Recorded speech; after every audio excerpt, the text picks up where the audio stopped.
പിന്നെ ചെറിയൊരു കുഴപ്പമില്ല. പക്ഷെ പറഞ്ഞേക്കെ. ഹലോ ഹലോ, ശബ്ദം കേൾക്കുന്നുണ്ടോ?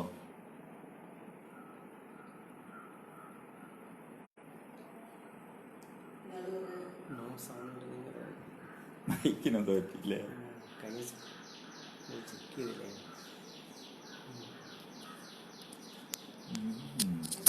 പക്ഷെ ഇപ്പം പറഞ്ഞു. ഹലോ, കേൾക്കുന്നുണ്ടോ? ശബ്ദം കേൾക്കുന്നുണ്ടോ? ഹലോ, ഓക്കെ, കേൾക്കുന്നുണ്ടോ? ഇപ്പൊ ഓക്കെയാണ്. അത് ഇതില്ലാതെ അല്ലേ? ആ, നമുക്ക് തുടങ്ങാം അല്ലേ? ഓഡിയോയ്ക്ക് ഒരല്പം പ്രശ്നം വന്നുകൊണ്ടാണ് വൈകിയത്. നമുക്ക് തുടങ്ങാം.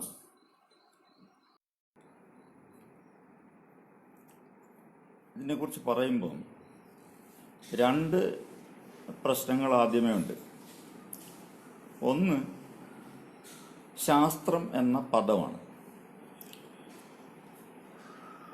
പ്രാചീന സംസ്കൃത അർത്ഥത്തിൽ ശാസ്ത്രത്തിന് ശാസിക്കപ്പെട്ടത് എന്നാണ് അർത്ഥം.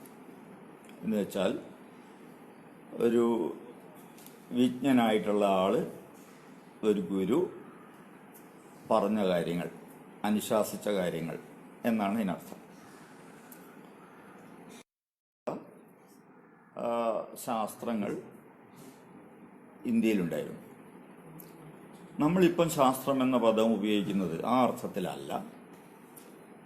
ഇംഗ്ലീഷിൽ സയൻസ് എന്ന പദത്തിന് പകരമായിട്ടാണ്.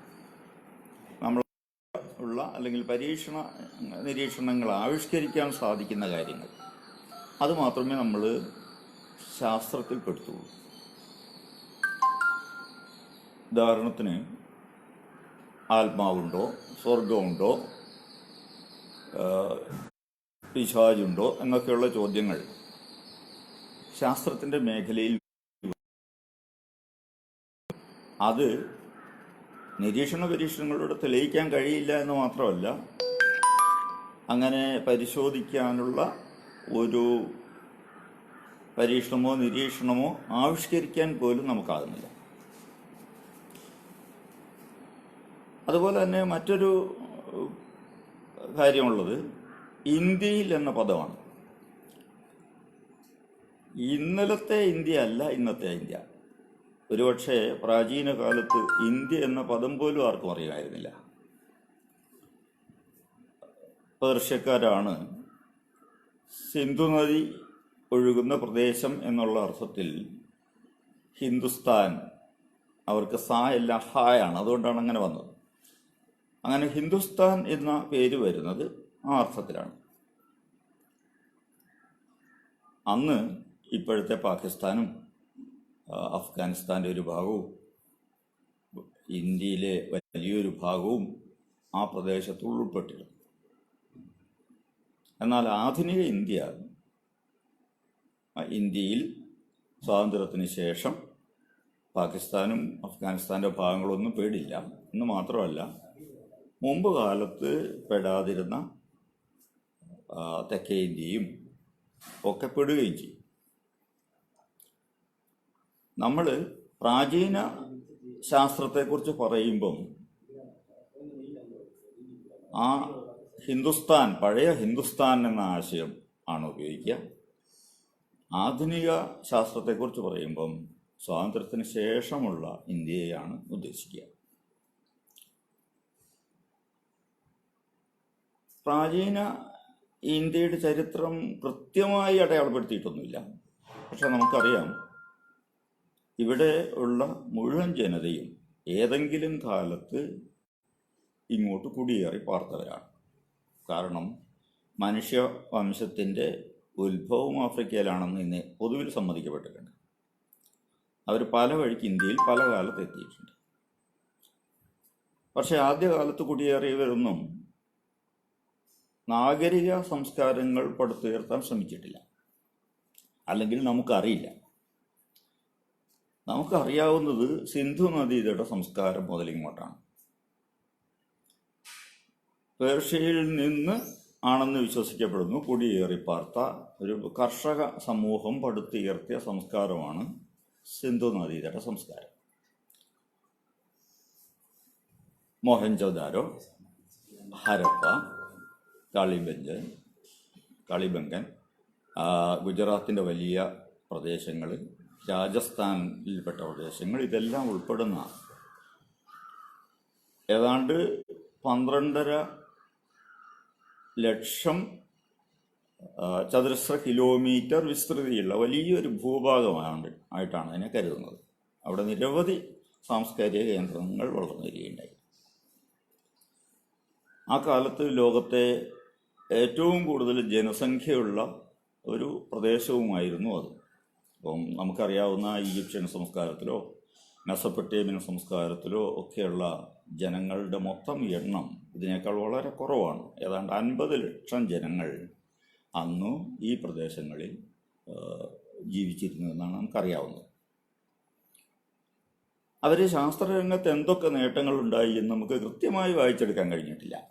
കാരണം അവരെഴുതി വെച്ച കാര്യങ്ങളൊന്നും നമുക്ക് വായിക്കാൻ കഴിഞ്ഞിട്ടില്ല. നമുക്ക് ആകെയുള്ളത് സാഹചര്യ തെളിവുകൾ മാത്രമാണ്. അവിടെ നല്ല വിശാലമായ നഗരവീഥികളുണ്ടായിരുന്നു. ഇഷ്ടിക പാകിയ വീഥികളായിരുന്നു. അതേപോലെ കെട്ടിടങ്ങളും ഇഷ്ടിക കൊണ്ട് നിർമ്മിച്ചവയായിരുന്നു. വലിയ ജലസംഭരണികളുണ്ടായിരുന്നു. വലിയ ഗോതമ്പ് പോലെയുള്ള ഉപഭോഗ വസ്തുക്കൾ സൂക്ഷിച്ചിരുന്ന അറകളുണ്ടായിരുന്നു. പക്ഷെ അവിടെ ആയുധപ്പുരയൊന്നും കാണാനില്ല എന്നുള്ളതാണ് പ്രത്യേകത. എന്ന് പറഞ്ഞാൽ വളരെ സമാധാനപരമായി ജീവിച്ചിരുന്ന ഒരു കാർഷിക സമൂഹമാണ്. അവർ വളരെ മെച്ചപ്പെട്ട ഒരു സംസ്കാരം പടുത്തുയർത്തിയിരുന്നു നമുക്കറിയാം. അവരുടെ ആ കാലത്തെ ജീവിത രീതിയെക്കുറിച്ച് നമുക്ക് ഊഹിക്കാൻ മാത്രമേ കഴിയുള്ളൂ. പക്ഷേ ഇതൊക്കെ സാധ്യമാകണമെങ്കിൽ അതിന് ഉയർന്ന ശാസ്ത്ര വളർച്ച ഉണ്ടായിരിക്കണമെന്നുള്ള കാര്യത്തിൽ തർക്കമില്ല. കൃത്യമായ അളവ് തൂക്കങ്ങളൊക്കെ അന്ന് ഉണ്ടായിരുന്നു. നീളം അളക്കാൻ അവർക്കൊരു യൂണിറ്റ് ഉണ്ടായിരുന്നു. അത് 1.24 ദശാംശം നീളമുള്ള ഒരു ഏകമായിരുന്നു. അളക്കാൻ ഉള്ള അവരുടെ ഏകകത്തിന് 28 ഗ്രാം തൂക്കം ഉണ്ടായിരുന്നു.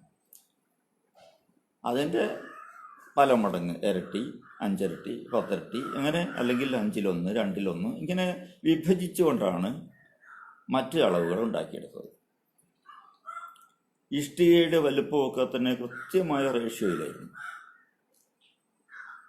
കനം 1 വീതി 2 ആയിരിക്കും, നീളം 4 ആയിരിക്കും. അങ്ങനെ 1:2:4 എന്ന റേഷ്യോയിലാണ് അവരുടെ ഇഷ്ടികകളുടെ നിർമ്മിതി. അത് വലിപ്പം കൂടിയതാകാം, കുറവാകാം, പക്ഷേ ഈ റേഷ്യോയിൽ മാറ്റം ഉണ്ടാവില്ല. എന്ന് വെച്ചാൽ നല്ല കേന്ദ്രീകൃതമായ ചിട്ടകളുള്ള ഒരു സംസ്കാരമായിരുന്നു സിന്ധു നദിയുടെ സംസ്കാരം എന്ന് നമുക്കറിയാം. അവർക്ക് മികച്ച കലണ്ടർ വ്യവസ്ഥ ഉണ്ടായിരിക്കണം എന്നുള്ളത് തീർച്ചയാണ്. കാരണം ഒരു കാർഷിക സംസ്കാരത്തിന് കലണ്ടർ ഇല്ലാതെ പറ്റില്ല. അതേപോലെ തന്നെ അവർ മെസപ്പൊട്ടേമിയയായിട്ട് വ്യാപാര ബന്ധത്തിൽ ഏർപ്പെടുത്തിയിരുന്നു എന്ന് നമുക്കറിയാം. അതിന് യാത്ര ചെയ്യണം, മരുഭൂമികൾ കടന്നുള്ള യാത്രയാണ്. റോഡില്ലാത്ത കാലത്ത് സഞ്ചരിക്കണമെങ്കിൽ ആകാശം അറിഞ്ഞിരിക്കണം, നക്ഷത്രത്തെ നോക്കിയാണ് ദിക്ക് കണ്ടുപിടിക്കുക. അങ്ങനെ ജ്യോതിശാസ്ത്രവും ഗണിതവും മറ്റ് ശാസ്ത്ര ശാഖകളെല്ലാം തന്നെ വികസിച്ചിരുന്ന ഒരു സംസ്കാരമായിരുന്നു അവരുടേത്. ജലസേചനം നടത്തിയിരുന്നു എന്നുള്ളതിന് തെളിവുണ്ട്. നദികളിൽ അണകെട്ടി ജലസേചനം നടത്തണമെങ്കിൽ അതിനാവശ്യമായ സാങ്കേതിക വിദ്യ വളരെ വലുതാണെന്ന് നമുക്കറിയാം. അപ്പം ഇങ്ങനെ ഊഹങ്ങളുടെ അടിസ്ഥാനത്തിലാണെങ്കിലും ഉയർന്ന ഒരു ശാസ്ത്ര വികാസം പ്രാപിച്ച ഒരു സമൂഹമായിരുന്നു അവരുടെ. കുറച്ചും കൂടി കൃത്യമായ രേഖകൾ നമുക്ക് കിട്ടുന്നത് അടുത്ത ഘട്ടത്തിലുള്ള സംസ്കാരത്തിൽ നിന്നാണ്. അത് മധ്യേഷ്യയിൽ നിന്ന് ഇന്ത്യയിലേക്ക് കുടിയേറി പാർത്ത അല്ലെങ്കിൽ കുടിയേറി വന്ന അവരുടെ യാത്രക്കിടയിലാണ് അവരുടെ മഹത്തായ കൃതികളൊക്കെ രചിക്കപ്പെട്ടിട്ടുള്ളത്. വൈദിക ജനത എന്ന് വേണമെങ്കിൽ നമുക്ക് വിളിക്കാം, അല്ലെങ്കിൽ ആര്യന്മാരെന്ന് പലപ്പോഴും പറയാറുണ്ട്. ഈ വൈദിക ജനതയെ സംബന്ധിച്ച വിവരങ്ങളെല്ലാം നമുക്ക് കിട്ടുന്നത് അവരുടെ ശ്രുതികളിൽ നിന്നും സ്മൃതികളിൽ നിന്നുമാണ്. വളരെ കാലത്തിന് ശേഷമാണ് അതൊക്കെ തന്നെ എഴുതപ്പെട്ടത്. ഉദാഹരണത്തിന് വേദങ്ങൾ, ആരണ്യകങ്ങൾ, ബ്രാഹ്മണങ്ങൾ, ഉപനിഷത്തുകൾ, ഇങ്ങനെ ഇതിലൊക്കെ ആ കാലത്തെ അവരുടെ ചിന്തകൾ, അവരുടെ ശാസ്ത്രവിജ്ഞാനം ഒക്കെ നമുക്ക് വായിച്ചെടുക്കാൻ കഴിയും. 27 ജന്മനക്ഷത്രങ്ങളെക്കുറിച്ച് ഋഗ്വേദത്തിൽ പറയുന്നുണ്ട്.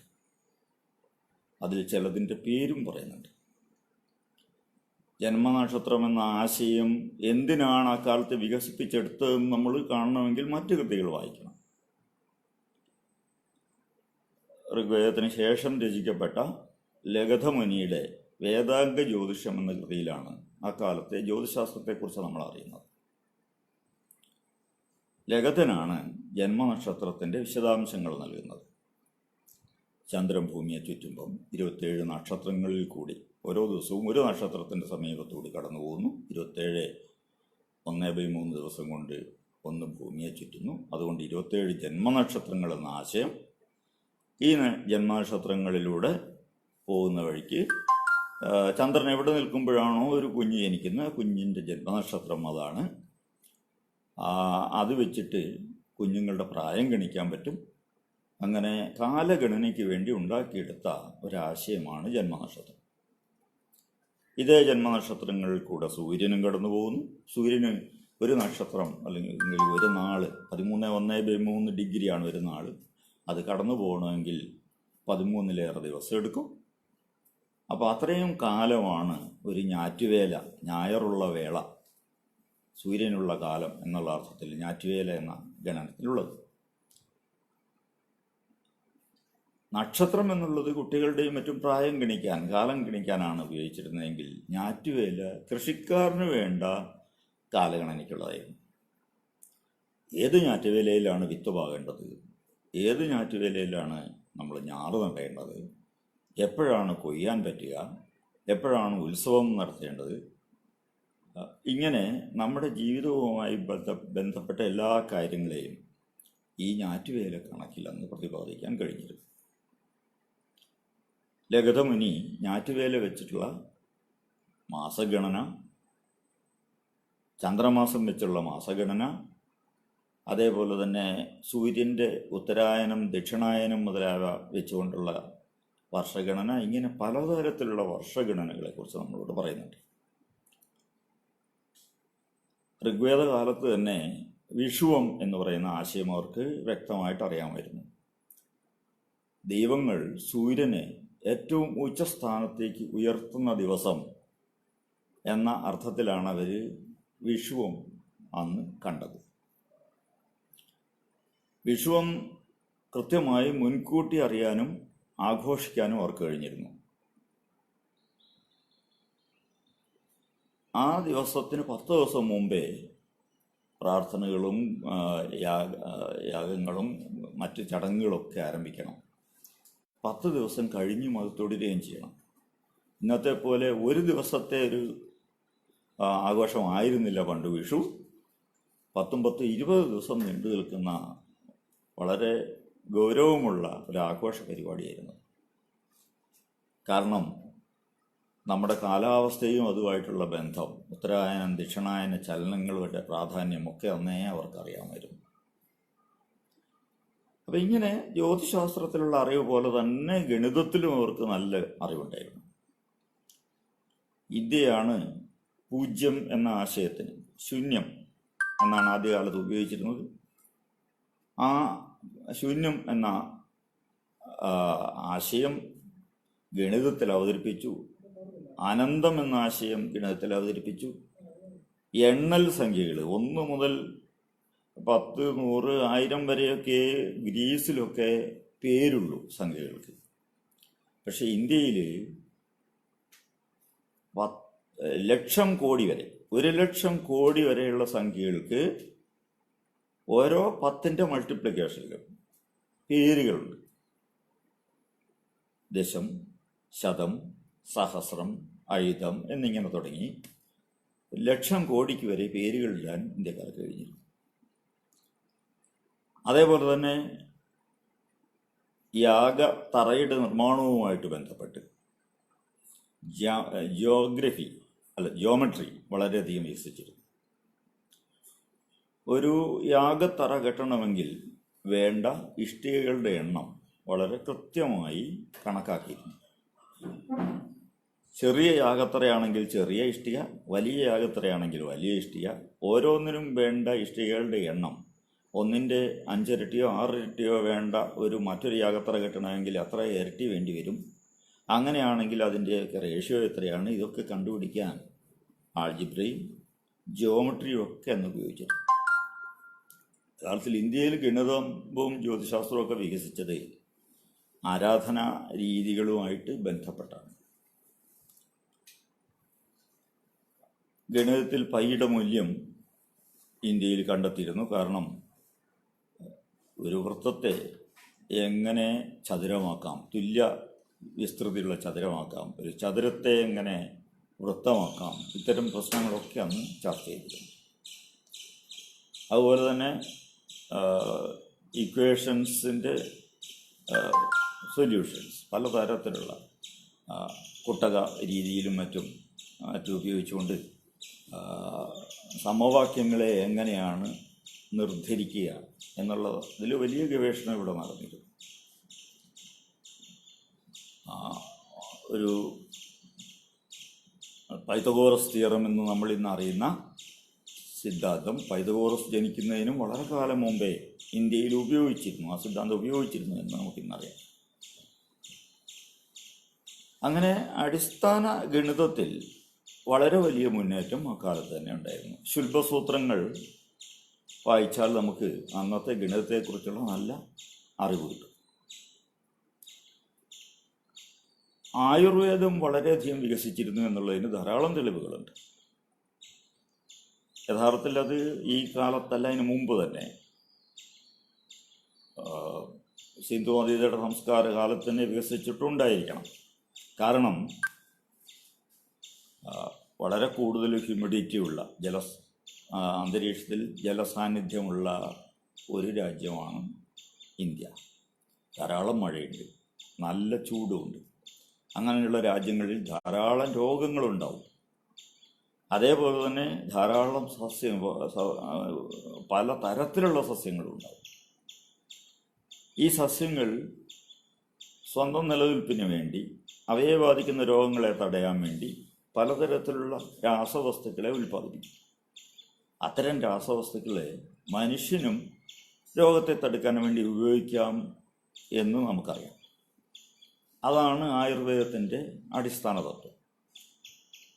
അപ്പോൾ ഇന്ത്യയിൽ അക്കാലത്തുണ്ടായിരുന്ന പല രോഗങ്ങൾക്കും ആയുർവേദത്തിൻ്റെ അടിസ്ഥാനത്തിൽ മരുന്നുകൾ കണ്ടെത്താനെന്ന് കഴിഞ്ഞിരുന്നു. അതതിൻ്റെ പാരമ്യത്തിലെത്തുന്നത് ഈ ഋഗ്വേദത്തിന് ശേഷമുള്ള കാലഘട്ടത്തിലാണ്. ചരകനും സുശ്രുതനുമൊക്കെ അക്കാലത്ത് നിലനിന്നിരുന്ന ഈ ആയുർവേദത്തിലെ അറിവുകളെ ക്രോഡീകരിച്ച വ്യക്തിയാണ്. ചരക സംഹിതയും സുശ്രുത സംഹിതയുമൊക്കെ ആ അറിവുകളുടെ ക്രോഡീകരണമാണ്. അന്ന് നാട്ടുവൈദ്യന്മാരെയാണ് ഇത്തരം അറിവുകളൊക്കെ സൃഷ്ടിച്ചെടുത്തത്. അത് സംസ്കൃതത്തിലാക്കി പിൽക്കാല തലമുറയ്ക്ക് നൽകുക എന്നുള്ള ചുമതലയാണ് ഈ രണ്ടുപേരും ചെയ്തത് എന്നാണ് വിശ്വസിക്കേണ്ടത്. പക്ഷെ ആദ്യമായിട്ട് ശസ്ത്രക്രിയയ്ക്ക് വേണ്ടി ആയുധങ്ങൾ ഉപയോഗിച്ചത് സുശ്രുതനാണ് എന്നാണ്, ലോകത്ത് തന്നെ ആദ്യമായിട്ട് സുശ്രുതനാണ് എന്ന് നമുക്കിന്നറിയാം. ഏറ്റവും താല്പര്യജനകമായ കാര്യം, ഈ ശാസ്ത്രക്രിയയ്ക്ക് ഉപയോഗിക്കുന്ന ഉപകരണങ്ങൾ പലതരത്തിലുള്ള ഉപയോഗം, ഓരോ അവയവത്തിനും പറ്റിയ ഉപകരണങ്ങൾ വ്യത്യസ്തമായിരുന്നു. അത് ഓരോന്നും എങ്ങനെ ശുദ്ധമാക്കണം, എങ്ങനെ കഴുകണം എന്നുള്ളതിൻ്റെ നിർദ്ദേശങ്ങൾ പോലും വളരെ വ്യക്തമാണ്. ക്ഷാരങ്ങൾ അതിന് ഉപയോഗിക്കണം. ക്ഷാരം എന്ന് പറയുന്നത് വസ്തുക്കൾ കത്തിക്കുമ്പോൾ കിട്ടുന്ന ചാരം തന്നെയാണ്. ഓരോ വസ്തുവും കത്തിച്ചാൽ കിട്ടുന്ന ചാരത്തിൻ്റെ പ്രത്യേകതകൾ അറിഞ്ഞുകൊണ്ട് ഏത് ഉപകരണം ഏത് ചാരത്തിൽ കഴുകണം എന്ന് പോലും അന്ന് നിർദ്ദേശിച്ചു. പലപ്പോഴും അന്നത്തെ ആവശ്യങ്ങളിൽ ഒന്ന് മുറിഞ്ഞു പോയ മൂക്ക് തുന്നി ചേർക്കലാണ്. കാരണം ഈ ഭരണത്തിലിരിക്കുന്ന ആളുകളും അധികാരമുള്ളവരെ കൊടുക്കുന്ന ശിക്ഷകളിലൊന്ന് മൂക്ക് മുറിച്ച് കളയുക എന്നുള്ളതായിരുന്നു. അങ്ങനെ മുറിഞ്ഞുപോയ മൂക്ക് തുന്നിച്ചേർക്കുക എന്നുള്ളത് അന്നത്തെ ശസ്ത്രക്രിയയുടെ ഒരു പ്രധാനപ്പെട്ട ധർമ്മമായിരുന്നു. അതേപോലെ മുറിവുകളും ചതവുകളും ഒക്കെ പഴുത്താൽ അതൊക്കെ തന്നെ ശസ്ത്രക്രിയയിലൂടെ വൃത്തിയാക്കുന്ന ധർമ്മവും അന്ന് നിർവഹിച്ചിരുന്നു. അപ്പം ഇങ്ങനെ ആയുർവേദ രംഗത്ത് വലിയ നേട്ടങ്ങൾ ഉണ്ടാക്കിയെങ്കിലും ഈ സുശ്രുതനും ചരകനും ഒക്കെ തന്നെ അന്നത്തെ സമൂഹത്തിൽ വളരെ ഉയർന്ന സ്ഥാനങ്ങളിൽ അവരോധിക്കപ്പെട്ടിട്ടില്ല എന്ന് നമുക്കറിയാം. അതിന് പ്രധാനപ്പെട്ട കാരണം ഒരു വൈദ്യൻ രോഗം വന്ന് ആരെയും ശുശ്രൂഷിക്കണം എന്ന വിശ്വാസമായിരുന്നു അവർക്കുണ്ടായിരുന്നത്. അത് ഏറ്റവും താഴ്ന്ന ജാതിയിൽ തന്നെ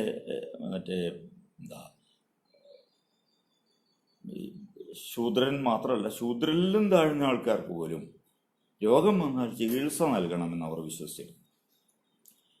പക്ഷെ അന്നത്തെ സവർണരായ ആളുകൾക്ക് അത് സ്വീകാര്യമായിരുന്നില്ല.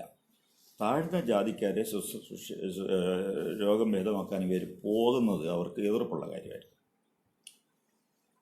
അതുപോലെ തന്നെ മന്ത്രവിദ്യയിൽ ഇവർക്ക് വിശ്വാസം ഉണ്ടായിരുന്നില്ല. മന്ത്രം ചികിത്സയ്ക്ക് പകരമാകുന്നില്ല എന്ന് ഉറച്ചു വിശ്വസിച്ചിരുന്ന ആളുകളാണ്. എന്ന് മാത്രമല്ല, രോഗം വരാൻ കാരണം വിധിയാണ് എന്ന വിധിവിശ്വാസത്തെയും ഇവർ സ്വീകരിച്ചില്ല. രോഗം സ്വാഭാവികമായിട്ടുണ്ടാകുന്നതാണെന്നും അതിന് ചികിത്സിക്കുകയാണ് മാർഗമെന്നും ഉറച്ചു വിശ്വസിക്കുകയും പ്രഖ്യാപിക്കുകയും ചെയ്ത അവരായിരുന്നു സുശ്രുതനും ചരകനും. പിന്നീട് ബുദ്ധൻ്റെ കാലഘട്ടത്തിൽ ഇത് വളരെയധികം സമൂഹത്തിൽ സ്വീകാര്യമായി. പുതിയ ധാരാളം ചികിത്സകർ ആ രംഗത്ത് ഉയർന്നു വന്നതും ആ കാലഘട്ടത്തിലാണ്. അപ്പോൾ ഗണിതത്തിലും ജ്യോതിശാസ്ത്രത്തിലും ആയുർവേദത്തിലും ഉണ്ടായ വമ്പിച്ച വികാസം. ഇതിനു പുറമെ രാസവിദ്യയിലും വമ്പിച്ച വളർച്ച ആ കാലത്തുണ്ടായിരുന്നു. അതിൽ പ്രധാനപ്പെട്ട ഒന്ന് സ്വാഭാവികമായിട്ടും മദ്യനിർമ്മാണമാണ്. യാഗത്തിൻ്റെ ഭാഗമായിട്ട് ദൈവങ്ങൾക്ക് കൊടുക്കുന്ന മദ്യം വേറെയുണ്ട്, അന്നത്തെ ഉന്നതരായ ആളുകൾക്ക് കുടിക്കാൻ ഉപയോഗിക്കുന്ന മദ്യമുണ്ട്. അങ്ങനെ പലതരത്തിലുള്ള മദ്യങ്ങൾ ഉണ്ടാക്കിയെടുക്കുക. സോമലതയുടെ നീര് പിഴിഞ്ഞെടുത്തിട്ട് തൈരുമായി ചേർത്ത് പുളിപ്പിച്ചെടുക്കുന്ന സോമരസമായിരുന്നു അന്നത്തെ ഏറ്റവും വിലപ്പെട്ട മദ്യം. അതിന് ദിവ്യ ഗുണമുണ്ട്, ദൈവികമായ ഗുണമുണ്ട് എന്നാണ് അവർ വിശ്വസിച്ചത്. അതുപോലെ മറ്റു മദ്യങ്ങളും ഉണ്ടായിരുന്നു. ഇതുകൂടാതെ രസായന വിദ്യ, പലതരത്തിലുള്ള രസായനങ്ങൾ ആയുർവേദത്തിൻ്റെ ഭാഗമായിട്ടൊന്നും ഉണ്ടാക്കിയിരുന്നു. ചുണ്ണാമ്പ് നീറ്റിയെടുക്കുക, പലതരത്തിലുള്ള വർണ്ണവസ്തുക്കൾ സൃഷ്ടിച്ചെടുക്കുക, ഉണ്ടാക്കിയെടുക്കുക. ഇങ്ങനെ രസതന്ത്രത്തിൻ്റെ പല മേഖലകളിലും ഇന്ത്യ വമ്പിച്ച വികാസം അക്കാലത്ത് കാണിച്ചിട്ടുണ്ട്. അതുപോലെ തന്നെയാണ് ലോഹവിദ്യ. പലതരത്തിലുള്ള ലോഹങ്ങൾ നിഷ്കർഷണം ചെയ്തെടുക്കുക എന്നുള്ളത് അന്നത്തെ വളരെ വിലപ്പെട്ട ഒരു അറിവായിരുന്നു. ഇന്ത്യയിൽ ഈ സിന്ധു നദിയുടെ സംസ്കാരത്തിൽ ചെമ്പിൻ്റെ ഉപയോഗമായിരുന്നു കൂടുതൽ. ചെമ്പും ഓടുമായിരുന്നു പ്രധാനം. പക്ഷേ വൈദിക ജനത ഏറ്റവും കൂടുതൽ ഉപയോഗിച്ചത് ഇരുമ്പാണ്. ഇരുമ്പും കുതിരയുമായിരുന്നു അവരുടെ ശക്തി. അവരുടെ ചലന വേഗത വർദ്ധിപ്പിക്കുന്നതിനും യുദ്ധങ്ങളിൽ നിർണായക പങ്കുവഹിക്കുന്നതിലും ഒക്കെ തന്നെ ഈ രണ്ട് കണ്ടുപിടുത്തങ്ങൾ വളരെ പ്രധാനമായിരുന്നു. അങ്ങനെ ഇരുമ്പും മറ്റു ലോഹങ്ങളും ഒക്കെ ഖനിജങ്ങളിൽ നിന്ന് വേർതിരിച്ചെടുക്കാനുള്ള ഒരു രസതന്ത്ര വിദ്യ അവർ വികസിപ്പിച്ചെടുത്തു. ഇത്രയും അക്കാലത്ത് തന്നെ ഒരു 4000-ഓളം വർഷം മുമ്പ് വളർത്തിയെടുത്ത ഒരു ജനത പിന്നീട് എന്തുകൊണ്ടാണ് ലോകഗതിയിൽ പിന്നാക്കം പോയത് എന്നുള്ളത് ചിന്തിക്കേണ്ട കാര്യമാണ്. അക്കാലത്ത് ലോകത്ത് കാര്യമായി ആരും അറിയാതിരുന്ന യൂറോപ്യൻ രാജ്യങ്ങൾ, അന്ധതയിൽ കഴിഞ്ഞിരുന്ന, ഒട്ടും തന്നെ ശാസ്ത്രവികാസം ഉണ്ടായിരുന്നില്ലാത്ത രാജ്യങ്ങൾ ലോകത്തിൻ്റെ മുന്നിലേക്ക് എങ്ങനെ വന്നു, എങ്ങനെ നമ്മൾ പിന്നാക്കപ്പോയി? ഇത് നമ്മളെവരും ചിന്തിക്കേണ്ട ഒരു കാര്യമാണ്. എല്ലാവരും പൊതുവിൽ സമ്മതിക്കുന്ന ഒരു വസ്തുത ഇന്ത്യയിലെ ജാതി വ്യവസ്ഥയുടെ ആരംഭമാണ് അതിന് ഇടയാക്കിയതെന്നാണ്. ഉയർന്ന ജാതിയിൽപ്പെട്ട ന്യൂനപക്ഷം വരുന്ന ആളുകൾ, അവരുടെ എണ്ണം വളരെ കുറവായിരുന്നു നമുക്കറിയാം. മൊത്തം ജനസംഖ്യയിൽ ഒരു 20% മാത്രമേ ആദ്യത്തെ 3 വർണ്ണികൾ, ബ്രാഹ്മണർ, ക്ഷത്രിയർ, വൈശ്യർ ഇവരുണ്ടായിരുന്നുള്ളൂ. ബാക്കി 80% ജനങ്ങളും ഒന്നുകിൽ ശൂദ്രരോ അതിലും താഴ്ന്ന അവർണരോ ആയിരുന്നു. അവരുടെ അധ്വാനം എങ്ങനെ പ്രതിഫലം കൊടുക്കാതെ കിട്ടാമെന്നുള്ളതായിരുന്നു അക്കാലത്തെ ഏറ്റവും വലിയ ഒരു അന്വേഷണം. അതുകൊണ്ട് തന്നെ താഴ്ന്ന ജാതിയിൽപ്പെട്ട ആളുകൾക്ക്, അധ്വാനിക്കുന്ന ജനങ്ങൾക്ക് വിദ്യാഭ്യാസം നൽകാതെ സൂക്ഷിച്ചു. വിദ്യാഭ്യാസം, പ്രത്യേകിച്ചും ശാസ്ത്ര വിദ്യാഭ്യാസം, ആളുകളെ ചോദ്യം ചെയ്യാൻ പ്രേരിപ്പിക്കും. അങ്ങനെ ചോദ്യം ചെയ്യാനിടയായാൽ വർണ്ണാശ്രമ വ്യവസ്ഥ നിലനിൽക്കാൻ പ്രയാസമാണ്. അതുകൊണ്ട് സനാതന ധർമ്മത്തിൻ്റെ നിലനിൽപ്പിന് വിദ്യാഭ്യാസം നൽകാതിരിക്കുക എന്നുള്ളത് അനുപേക്ഷണീയമായി വന്നു. അങ്ങനെ ശാസ്ത്രത്തിൽ നിന്നും അറിവിൽ നിന്നും സാധാരണ ജനങ്ങളെ അകറ്റി നിർത്തിയതോടുകൂടി അധ്വാനവും ശാസ്ത്രവും തമ്മിലുള്ള ബന്ധം, അധ്വാനവും അറിവും തമ്മിലുള്ള ബന്ധം ഇല്ലാതായി. നമുക്കൊക്കെ അറിയാം, ശാസ്ത്രം വളരുന്നത് അധ്വാനിക്കുമ്പം ഉണ്ടാകും അധ്വാനത്തിൻ്റെ ഭാരം കുറയ്ക്കാനും കൂടുതൽ മെച്ചപ്പെട്ട ഉൽപ്പാദനം സാധ്യമാക്കാനും ഒക്കെ വേണ്ടിയാണ്. അത്തരം ഒരു ആവശ്യം ഉയർന്ന ജാതികളെ സംബന്ധിച്ചിടത്തോളം ഇല്ല. കാരണം അവർ അധ്വാനിക്കുന്നില്ല. അധ്വാനിക്കാതെ തന്നെ അവർക്ക് വേണ്ടതെല്ലാം താഴ്ന്ന ജാതികൾ എത്തിച്ചു കൊടുക്കും. അതുകൊണ്ട് അവർ കാവ്യരചനയിലും ശൃംഗാരത്തിലും അതുപോലെ തന്നെ കപടശാസ്ത്രങ്ങൾ, ജ്യോതിഷം പോലെയുള്ള കപടശാസ്ത്രങ്ങൾ സൃഷ്ടിച്ചെടുക്കുന്നതിലുമാണ് കൂടുതൽ സമയം ചെലവഴിച്ചത്. അതേസമയത്ത് അധ്വാനിക്കുന്ന സാധാരണ മനുഷ്യർക്ക് പുതിയ എന്തെങ്കിലും സാങ്കേതിക വിദ്യകൾ ആവിഷ്കരിക്കാനുള്ള അറിവില്ലാതെ പോയി. അങ്ങനെ അക്ഷരം നിഷേധിച്ചതോടുകൂടി ഇന്ത്യയുടെ ശാസ്ത്ര വികാസം മുരടിക്കുകയാണ് ചെയ്തത്. ജാതി വ്യവസ്ഥ ബുദ്ധന്റെ കാലഘട്ടത്തിൽ തന്നെ ഉണ്ടെങ്കിലും ബുദ്ധൻ അതിനെ ചെറുത്തു നിന്നു. ബുദ്ധനും ജൈനനും ഒക്കെ തന്നെ അതിനെ ചെറുത്തു നിന്നു. പക്ഷേ ആ കാലഘട്ടത്തിന് ശേഷം ഏതാണ്ട് ഗുപ്ത രാജാക്കന്മാരുടെ കാലമായപ്പോഴേക്കും ഇന്ത്യ പൂർണ്ണമായിട്ടും ജാതിക്ക് അടിമപ്പെട്ടു. അതിനുശേഷം ഇന്ത്യ ശാസ്ത്രരംഗത്ത് കാര്യമായ ഒരു മുന്നേറ്റവും നടത്തിയിട്ടില്ല. പിന്നെ ഇന്ത്യ മുന്നേറുന്നത് ആധുനിക കാലഘട്ടത്തിൽ ബ്രിട്ടീഷുകാരുടെ വരവിന് ശേഷമാണ്.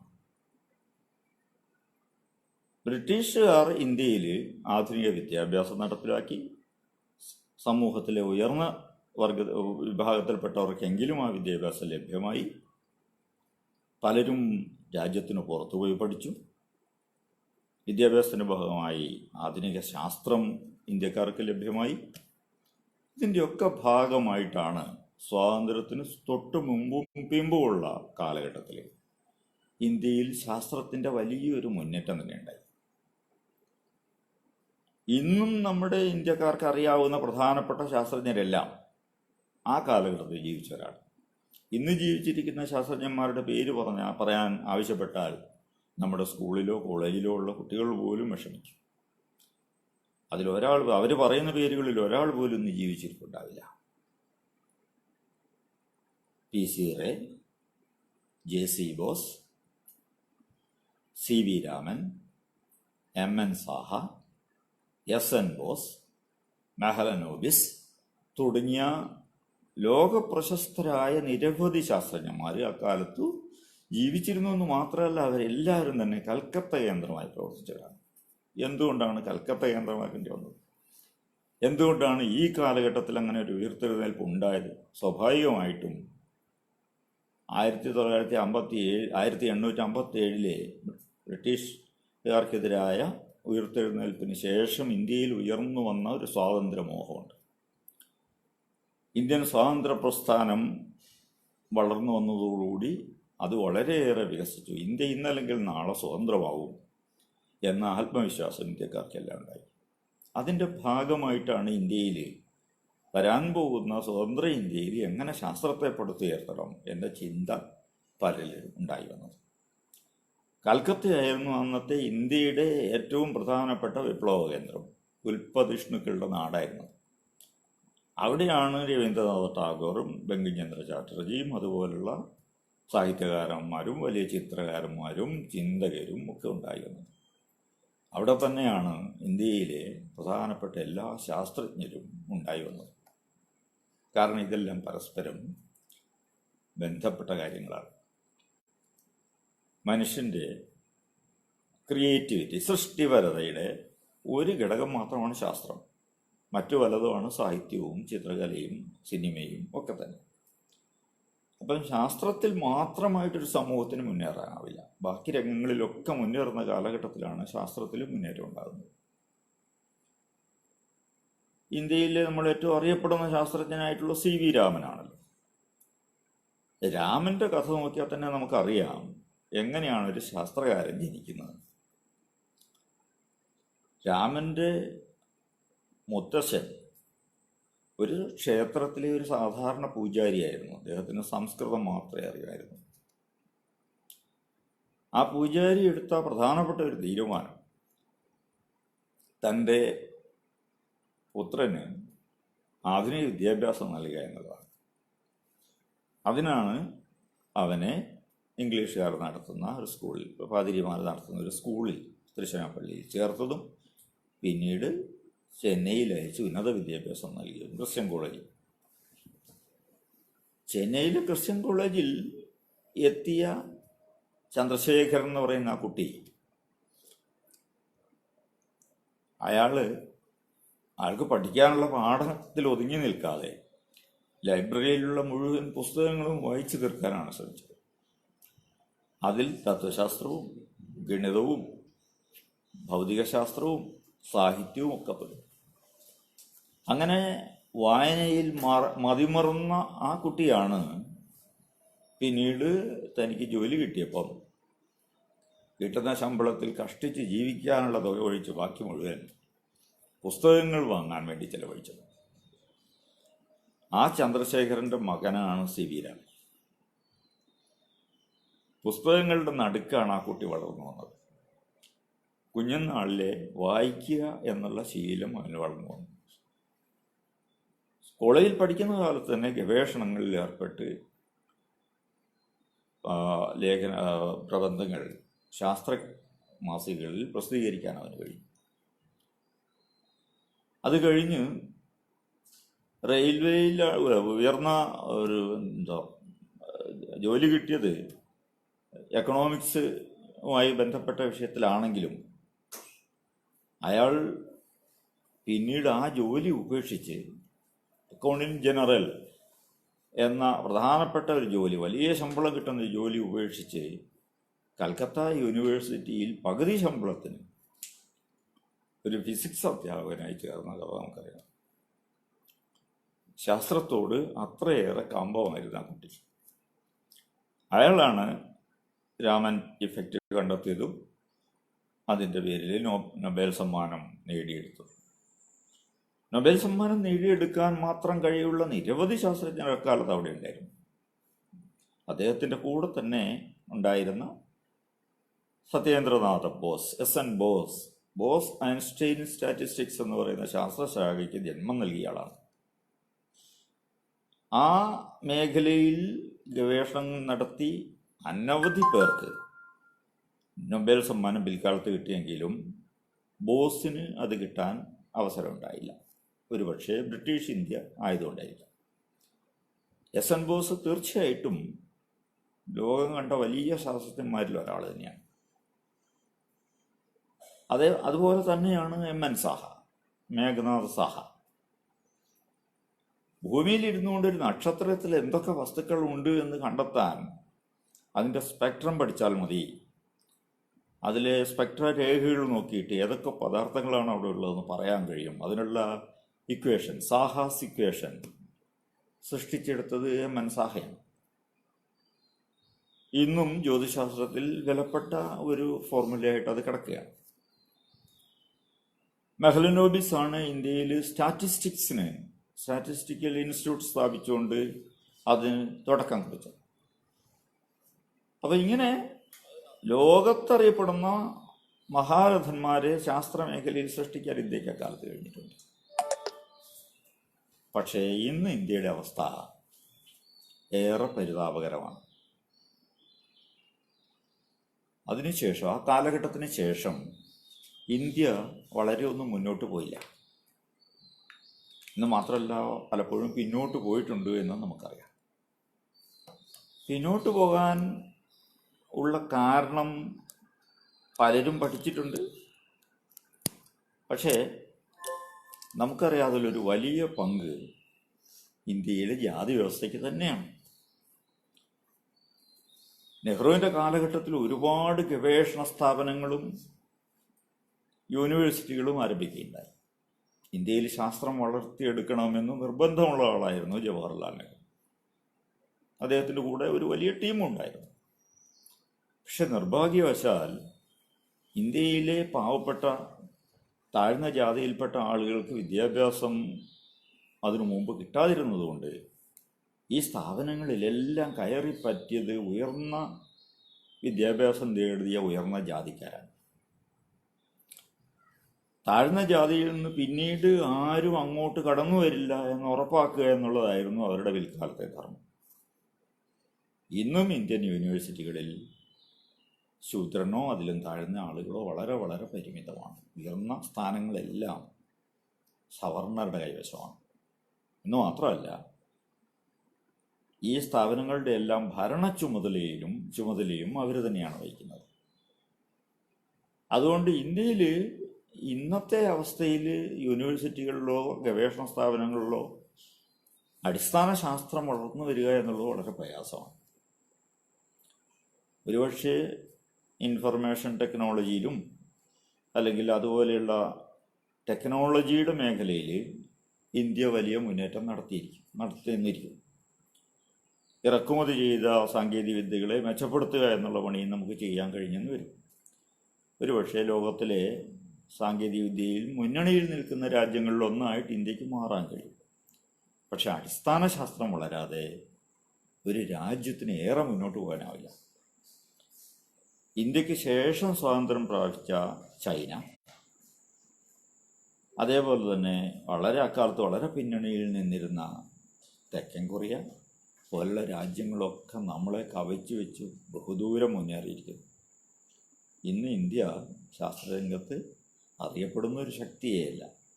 നമ്മൾ റോക്കറ്റുകൾ വിക്ഷേപിക്കുന്നുണ്ടാകാം, പക്ഷേ അത് നമ്മൾ മറ്റുള്ളവരിൽ നിന്ന് കൈക്കൊണ്ട സാങ്കേതിക വിദ്യകളെ മെച്ചപ്പെടുത്തുക മാത്രം ചെയ്തുകൊണ്ടാണ്. അതേപോലെ തന്നെ അണുബോംബ് ഉണ്ടാക്കാനുള്ള സാങ്കേതിക വിദ്യ നമുക്കുണ്ടായിരിക്കാം. നമ്മുടെ ശാസ്ത്ര ഗവേഷണം ഏതാണ്ട് 3/4 പങ്കും കേന്ദ്രീകരിച്ചിരിക്കുന്നത് ആണവ മേഖലയിലും മിസൈൽ നിർമ്മാണ മേഖലയിലുമാണ്. അടിസ്ഥാന ശാസ്ത്ര മേഖലയിലേക്ക് പണം മുടക്കുന്നത് വളരെ കുറവാണ്. ആ മേഖലയിൽ വളരാനുള്ള സാധ്യതയും വളരെ കുറവാണ് ഇന്ത്യക്ക്. ഇതെല്ലാം പോരാഞ്ഞിട്ട് അടുത്ത കാലത്തായിട്ട് ശാസ്ത്രവിരുദ്ധത ഇന്ത്യയിൽ വൻതോതിൽ വളർന്നുകൊണ്ടിരിക്കുകയാണ്.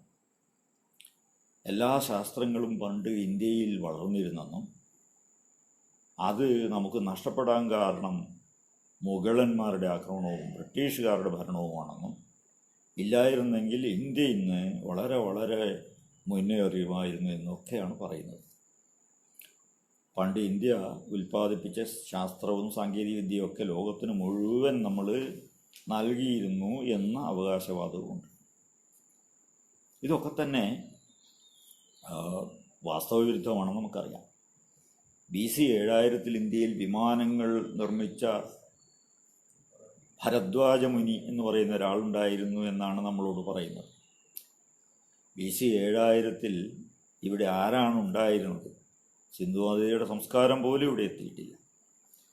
അപ്പോൾ ഇങ്ങനെ വെറും നുണകളാണ് അല്ലെങ്കിൽ അസത്യമായ കാര്യങ്ങളാണ് ശാസ്ത്രത്തിൻ്റെ പേരിൽ ഇവിടെ കൊട്ടിഘോഷിക്കപ്പെടുന്നത്. രാവണന് 12 വിമാനത്താവളങ്ങളുണ്ടായിരുന്നു എന്ന് ഒരു വൈസ് ചാൻസലർ പ്രസ്താവിച്ചത് അതിനു മുമ്പ് നടന്ന ശാസ്ത്ര കോൺഗ്രസ്സിലാണ്. രാവണൻ എന്ന് പറയുന്നത് ഒരു കഥയിലെ കഥാപാത്രം മാത്രമാണെന്നുള്ളത് അദ്ദേഹം അവഗണിക്കുന്നു. അത് ശരിക്കും ജീവിച്ചിരുന്ന ഏതോ വലിയ ഒരു അസുര രാജാവായിരുന്നു എന്നാണ് അദ്ദേഹം അവകാശപ്പെടുന്നത്. അന്ന് വിമാനത്താവളങ്ങൾ ഉണ്ടായിരുന്നു എന്നുള്ള രീതിയിലുള്ള അബദ്ധങ്ങൾ.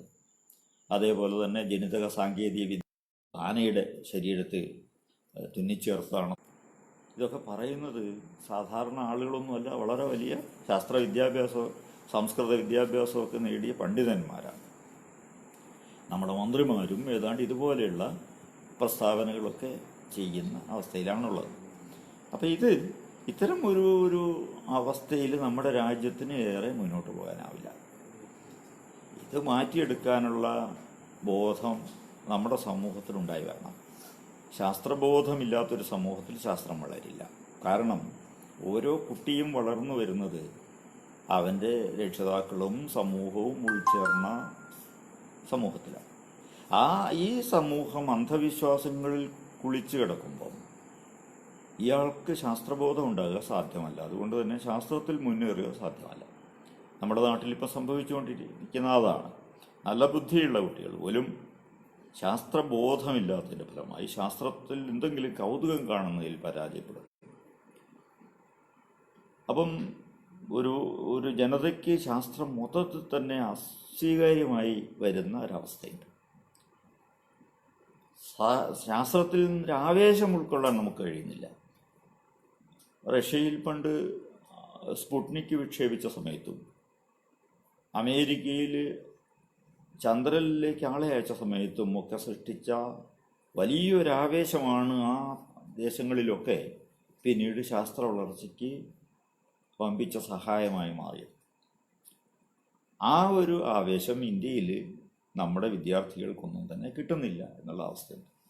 അതുകൊണ്ട് തന്നെ നമുക്ക് നഷ്ടപ്പെട്ടു പോയ ആ പ്രാചീന പാരമ്പര്യത്തെ തിരിച്ചു പിടിക്കാം, ജാതി വ്യവസ്ഥയിൽ നിന്ന് മോചനം നേടിക്കൊണ്ട് എങ്ങനെ നമുക്ക് ശാസ്ത്രത്തെ വളർത്തിയെടുക്കാം എന്നുള്ളത് വളരെ പ്രധാനപ്പെട്ട ഒരു വിഷയമാണ്.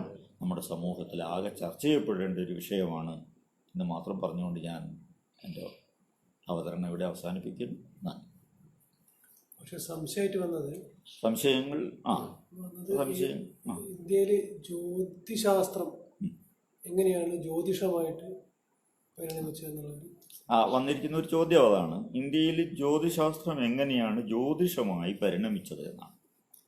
ശരിക്കും അത് ഇന്ത്യയിൽ സംഭവിച്ചതല്ല.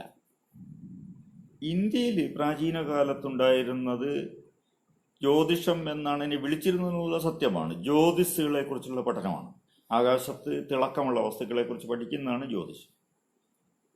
അതിൽ ഭാവി പ്രവചന ഏർപ്പാടുകളൊന്നും ഉണ്ടായിരുന്നില്ല. അതിലാകെ ഉണ്ടായിരുന്ന അന്ധവിശ്വാസത്തിൻ്റെ അംശം എന്ന് പറയുന്നത് യാഗങ്ങളും വിവാഹങ്ങളും ഒക്കെ നടത്തുമ്പം ഏത് നക്ഷത്രം ഉദിച്ചു നിൽക്കുന്നതാണ് നമ്മൾ കാണേണ്ടത്, ഏതാണ് ശുഭകരമായ നക്ഷത്രം. നക്ഷത്രത്തെയും ഗ്രഹത്തെയും തിരിച്ചറിയാതിരുന്നതുകൊണ്ട് അന്ന് നമ്മളിപ്പം ശുക്രൻ എന്ന് വിളിക്കുന്ന വേനൻ അവർക്ക് നക്ഷത്രമായിരുന്നു.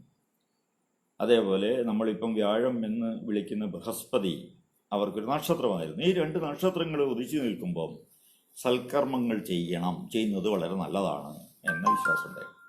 പക്ഷേ ഈ ഗ്രഹങ്ങളുടെയൊക്കെ സ്ഥാനം വെച്ച് മനുഷ്യൻ്റെ ഭാവി പറയാൻ പറ്റും എന്നുള്ള വിശ്വാസം ഇന്ത്യയിൽ അക്കാലത്തുണ്ടായിരുന്നില്ല. നമ്മുടെ പുരാണങ്ങളിൽ അതിൻ്റെ ഒരു ലക്ഷണം പോലും കാണാനില്ല. നമ്മുടെ വിവാഹങ്ങളിൽ ജാതകം നോക്കുന്നതിൻ്റെ ഒരു അടയാളം പോലും ഇല്ല. രാമായണത്തിലോ മഹാഭാരതത്തിലോ ഒന്നുമില്ല. ഇത് യഥാർത്ഥത്തിൽ ബാബിലോണിയയിലുണ്ടായി വന്ന അന്ധവിശ്വാസമാണ്. ബാബിലോണിയക്കാരാണ് ഗ്രഹനില വെച്ചിട്ട് ഭാവി പറയുന്ന ഏർപ്പാട് ആദ്യം ഉണ്ടാക്കുന്നത്. രാശി എന്ന് പറയുന്ന ആശയം തന്നെ അവരാണ് ഉണ്ടാക്കിയെടുത്തത്.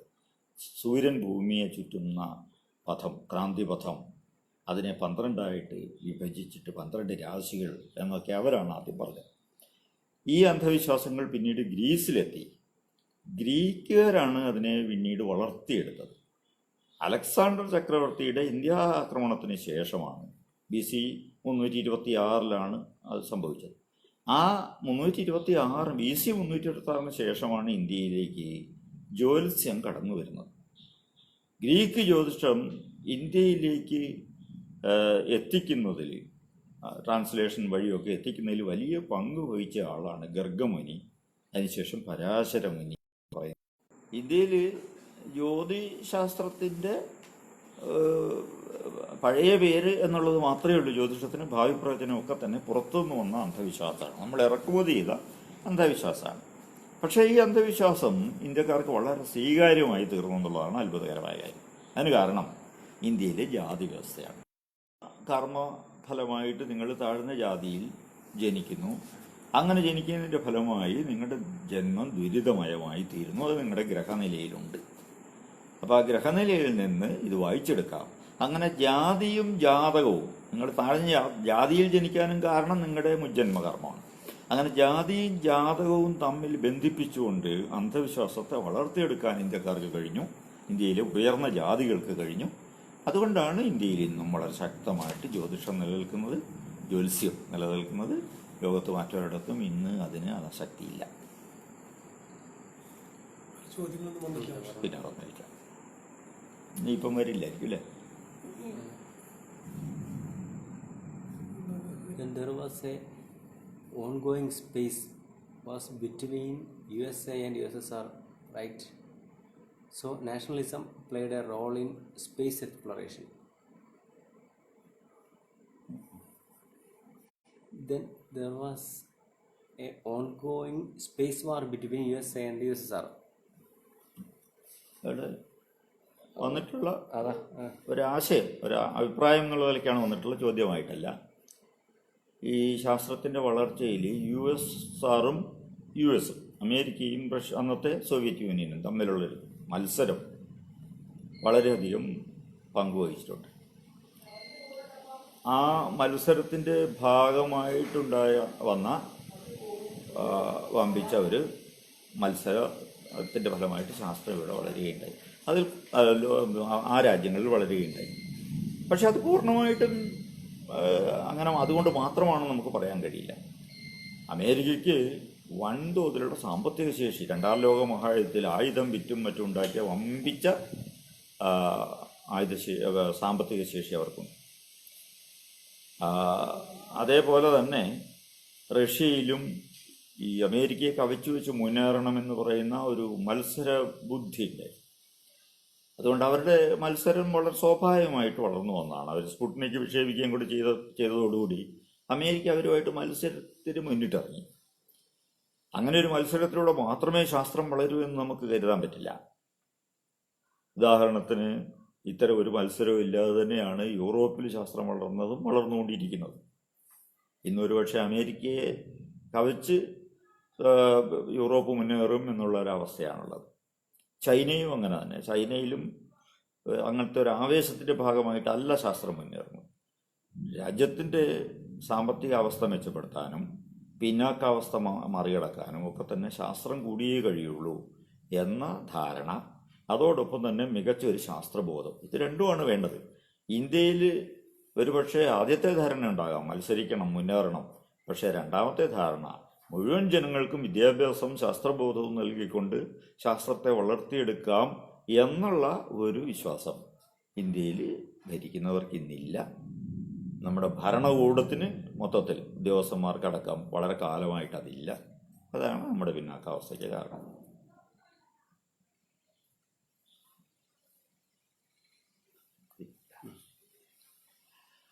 അപ്പം നമുക്കിവിടെ അവസാനിപ്പിക്കാം. കൂടുതൽ ചോദ്യങ്ങളൊന്നും ഇല്ലാത്തതുകൊണ്ട്.